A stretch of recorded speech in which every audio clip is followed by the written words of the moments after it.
Good morning, students. Now, this is an example of 10 of your textbook, class 9, chapter 15, probability. So, question is, this is the data given to you, number of bags. We have bags, 5 bags, 1, 2, 3, 4 and 5.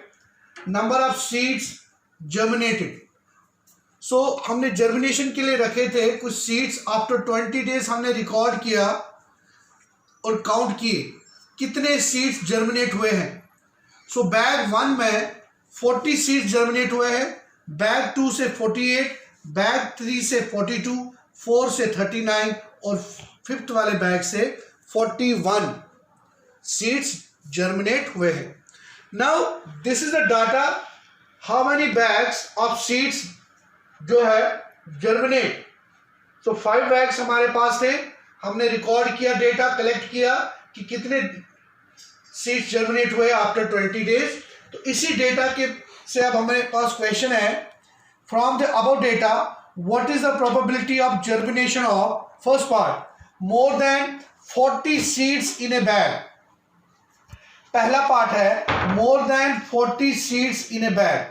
So first बच्चों आपको पता होना चाहिए total number of outcome जो आप denominator में रखोगे. Total number of outcomes, yes कितने हैं हमारे पास, 5 बैग है तो 5 टोटल नंबर ऑफ आउटकम्स हो गए. नाउ पहला पार्ट जो सॉल्व करने जा रहे हैं आप, probability of more than 40 seeds in a bag. So more than 40 नहीं कहा है, मोर देन 40. सो मोर देन 40 मीन्स ये आपके पास मोर देन 40 है, ठीक है, और किसमें है, ये आपके पास मोर देन 40 है और ये आपके पास मोर देन 40 है. 39 इज लेस देन 40. सो इसको काउंट नहीं करेंगे आप. तो कितने बैग्स में सीड्स जर्मिनेट हुए हैं मोर देन 40? 3 बैग्स में, 48, 42 और 41. तो हम लिखेंगे 3/5. सो 3/5 पहले पार्ट का आंसर बता दिया आपको, more than 40. Second part, probability of more than 49 seeds, पूरा का है 49 सीड्स इन अ बैग. 49 है किसी जगह आपके पास, दिख रहा है आपको 49 सीड्स? कहीं नहीं है. लेस देन का होता, ग्रेटर देन का होता, देख लेते हम, बट 49 कहीं नहीं है. तो 0/5 that is 0.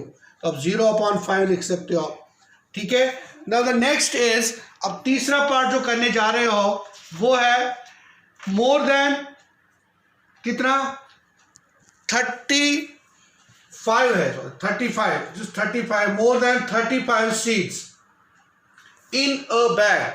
More than 35 seeds in a bag. So अब हम एक more than 35 seeds,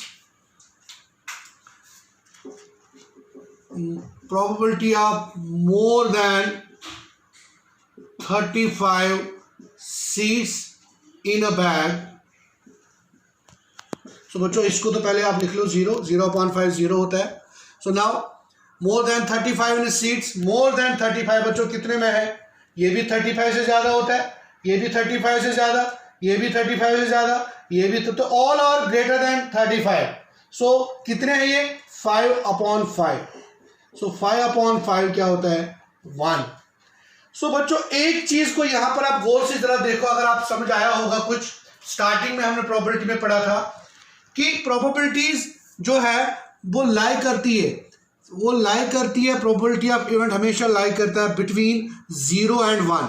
0 and 1, between 0 and 1, including 0 and 1.